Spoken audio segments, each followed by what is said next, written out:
ด้วยบุญกุศลที่ข้าพเจ้าทั้งหลายตั้งใจทอดกฐินสร้างมหากฐานในครั้งนี้ขอบุญนั่นจงดลบันดาลให้ข้าพเจ้าทั้งหลายพ่อแม่พี่น้องอีกทั้งบริวารญาติมิตร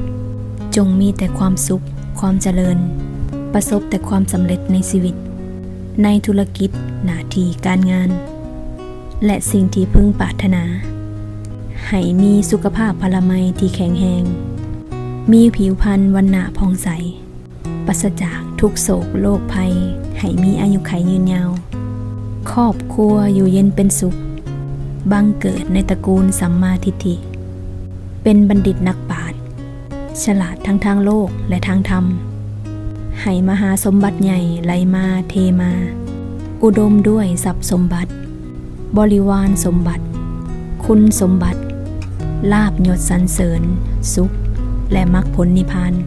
ขอให้ทุกคนและสรรพสัตว์ทั้งหลายจงอยู่เย็นเป็นสุขมีความหักมีความเมตตา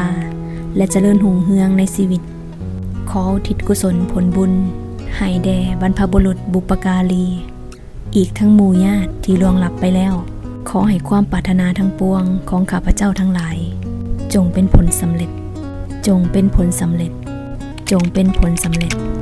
ทุกประการเถิดนิพพานะปัจจโยโหตุ